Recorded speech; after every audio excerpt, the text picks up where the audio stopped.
नमस्कार दोस्तों, आप सभी का मेरे चैनल पर स्वागत है। दोस्तों, ज्येष्ठ पूर्णिमा सावित्री से जुड़ी है, जिन्होंने अपने विवाहित जीवन में भक्ति और पवित्रता का परिचय दिया।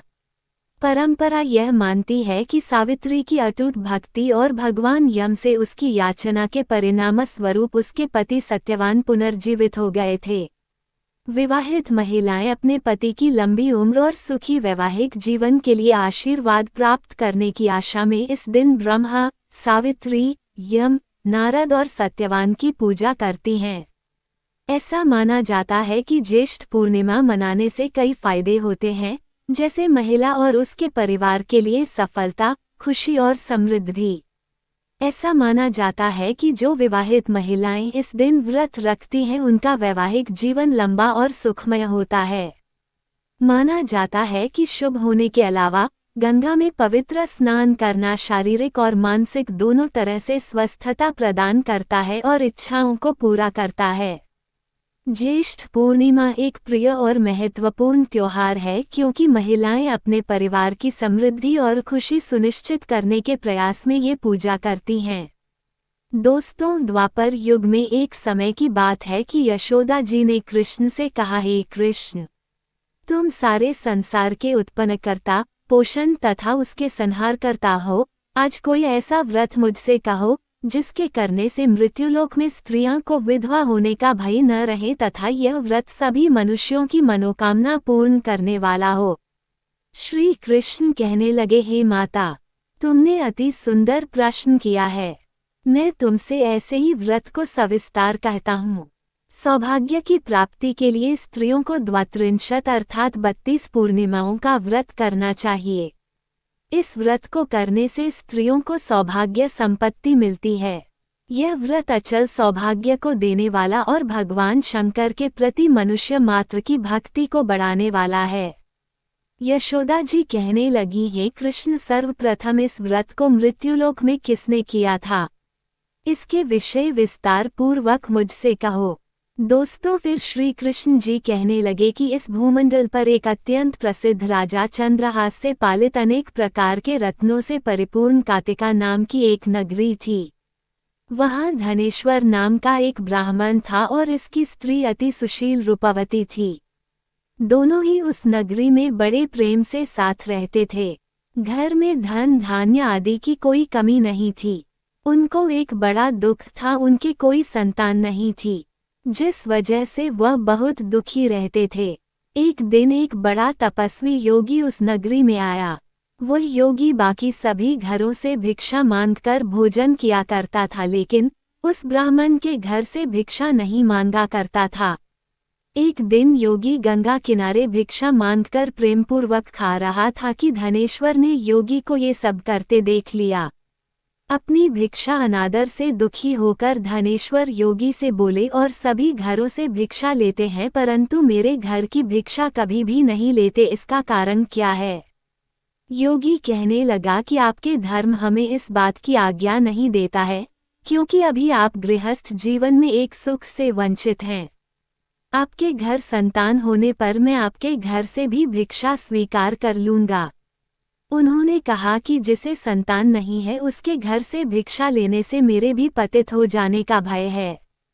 धनेश्वर यह सब बात सुनकर बहुत दुखी हुआ और हाथ जोड़कर योगी के पैरों पर गिर पड़ा तथा दुखी मन से कहने लगा कि आप मुझे संतान प्राप्ति के उपाय बताएं। आप सर्वज्ञ हैं, मुझ पर अवश्य ही यह कृपा कीजिए।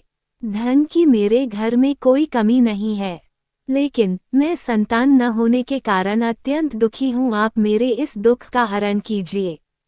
ये सुनकर योगी कहने लगे, तुम चंडी की आराधना करो। घर पहुंचकर उन्होंने ये सारी बात अपनी पत्नी को बताई और खुद वन में चला गया। वन में पहुंचकर उसने चंडी की आराधना की और उपवास किया। चंडी ने 16 दिन उसको सपने में दर्शन दिए और कहा कि हे धनेश्वर, जा, तेरे पुत्र होगा, लेकिन उसकी आयु सिर्फ 16 वर्ष होगी। 16 वर्ष की आयु में ही उसकी मृत्यु हो जाएगी। अगर तुम दोनों स्त्री और पुरुष 32 पूर्णिमाओं को व्रत करोगे तो ये दीर्घायु हो जाएगा। जितनी तुम्हारा सामर्थ्य हो उतने आचे के दिए जलाकर शिवजी का पूजन करना। लेकिन पूर्णमासी बत्ती सी होनी चाहिए। सुबह होती ही तुम्हें इस स्थान के पास एक आम का पेड़ दिखाई देगा। उस पर चढ़कर एक फल तोड़कर अपने घर चले जाना। अपनी स्त्री का इस बारे में बताना। सुबह स्नान होने के बाद वह स्वच्छ होकर शंकर जी का ध्यान करके उस फल को खा ले। तब शंकर भगवान की कृपा से उसको गर्भ हो जाएगा। जब ब्राह्मण सुबह उठा तो उसे उस स्थान पर आम का पेड़ दिखाई दिया और वो उससे फल तोड़ने के चढ़ा, लेकिन वह पेड़ पर चढ़ नहीं पा रहा था। ये देखकर उसे बड़ी चिंता हुई। उसने भगवान गणेश की उपासना की और कहा, हे दयानिधे, अपने भक्तों के विघ्नों का नाश करके उनके मंगल कार्य को करने वाले, दुष्ट का नाश करने वाले, रिद्धि सिद्धि देने वाले, आप मुझे इतना बल दें कि मैं अपनी मनोकामना पूरी कर सकूं। इसके बाद वह पेड़ से फल तोड़कर अपनी पत्नी के पास पहुंचा। उसकी पत्नी ने अपने पति के कहे अनुसार इस फल को खा लिया और वह गर्भवती हो गई। देवी की कृपा से उसे बहुत सुंदर पुत्र पैदा हुआ। उसका नाम उन्होंने देवीदास रखा। माता पिता के हर्ष और शोक के साथ वह बाल बढ़ने लगा। भगवान की कृपा से बालक बहुत ही सुंदर था, सुशील और पढ़ाई लिखाई में भी बहुत ही निपुण था। दुर्गा जी के कथानुसार उसकी माता से 32 पूर्णमासी का व्रत रखा। जैसे ही 16वां वर्ग लगा, दोनों पति पत्नी बहुत दुखी हुए, कहीं उनके पुत्र की मृत्यु न हो जाए। उन्होंने सोचा कि अगर उनके सामने ये सब हुआ तो वह कैसा देख पाएंगे। तभी उन्होंने देवीदास के मामा को बुलाया और 1 वर्ष के लिए देवीदास को काशी में पढ़ने के लिए भेज दिया। 1 वर्ष के बाद उसे वापस लेकर आ जाना। देवीदास अपने माता के साथ एक घोड़े पर सवार होकर चल दिया। उसके मामा को भी यह बात पता नहीं था। दोनों पति पत्नी से 32 पूर्णमासी का व्रत पूरा किया। दूसरी तरफ मामा और भांजा दोनों रात गुजारने के लिए रास्ते में एक गांव में रुके। उस दिन उस गांव में ब्राह्मण की कन्या का विवाह होने वाला था। जिस धर्मशाली में वर और बारात के बाकी लोग रुके हुए थे। दोस्तों, फिर उसी धर्मशाला में देवीदास और उसका मामा ठहर गए। उधर कन्या को तेल आदि चढ़ने के बाद जब लग्न का समय आया तो वर की तबीयत खराब हो गई। वर के पिता ने अपने परिवार वालों से विचार विमर्श करके कहा कि ये देवीदास मेरे पुत्र जैसा ही है, मैं इसके साथ लगन करा दूं और बाद में बाकी सारे काम मेरे बेटे के साथ पूरे हो जाएंगे। ऐसे कहने के बाद वर के पिता देवीदास को मांगने के लिए उसके मामा के पास गए और उन्हें सारी बात बताई। मामा ने कहा कि कन्यादान में जो कुछ भी मिलेगा वो हमें दे दिया जाए। वर के पिता ने बात स्वीकार कर ली। इसके बाद देवीदास का विवाह कन्या के साथ संपन्न हो गया। इसके बाद वह अपनी पत्नी के साथ भोजन न कर सका और मन में विचार करने लगा कि न जाने ये किसकी पत्नी होगी। ये सोचकर उसकी आंखों में आंसू आ गए। तब वधू ने पूछा कि क्या बात है, आप उदास क्यों हैं? तब उसने सारी बातें पत्नी को बता दी। तब कन्या कहने लगी, यह ब्रह्म विवाद के विपरीत है। आप ही मेरे पति हैं। मैं आपकी की पत्नी रहूंगी, किसी अन्य की कभी नहीं। तब देवीदास ने कहा, ऐसा मत करिए क्योंकि मेरी आयु बहुत कम है। मेरे बात आपका क्या होगा? लेकिन उसकी पत्नी नहीं मानी और बोली, स्वामी आप भोजन कीजिए। दोनों रात में सोने के लिए चले गए। सुबह देवीदास ने पत्नी को 4 नगों से जड़ी एक अंगूठी दी और एक रुमाल दिया और बोला कि हे प्रिय, इसे लो और संकेत समझकर स्थिर चित हो जाऊं। मेरे मरण और जीवन जानने के लिए एक पुष्प वाटिका बना लो। उसमें सुगंधी वाली एक नव मल्लिका लगा लो। उसको प्रतिदिन जल से सींचा करें और आनंद के साथ खेलो कूदो। जिस समय और जिस दिन मेरा प्राणांत होगा उस दिन ये फूल सूख जाएंगे। जब ये फिर से हरे हो जाएं तो जान लेना मैं जीवित हूँ। ये समझाकर वह वहां से चला गया। इसके बाद जब वर और बाकी बाराती मंडप में आए तो कन्या ने उसे देखकर कहा कि ये मेरा पति नहीं है। मेरे पति वह है जिनके साथ रात में विवाद हुआ है। इसके साथ मेरा विवाह नहीं हुआ है। अगर ये वही है तो ये बताएं कि मैंने इसके क्या दिया है, साथ ही कन्यादान के समय को आभूषण मिले उन्हें दिखाएं। कन्या की ये सारी बातें सुनकर वह कहने लगा कि मैं ये सब नहीं जानता। इसके बाद सारी बारात भी अपमानित होकर लौट गई। दोस्तों फिर भगवान कृष्ण बोले, हे माता, इस प्रकार देवीदास काशी चला गया। कुछ समय जब बीत गया तो एक सर्प उसको डसने के लिए वहां आया, लेकिन वो उसको काट नहीं पाया क्योंकि उसकी माता ने पहले ही 32 पूर्णिमा का व्रत कर लिए थे।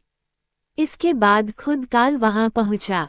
भगवान की कृपा से तभी वहां माता पार्वती और भगवान गणेश आ गए।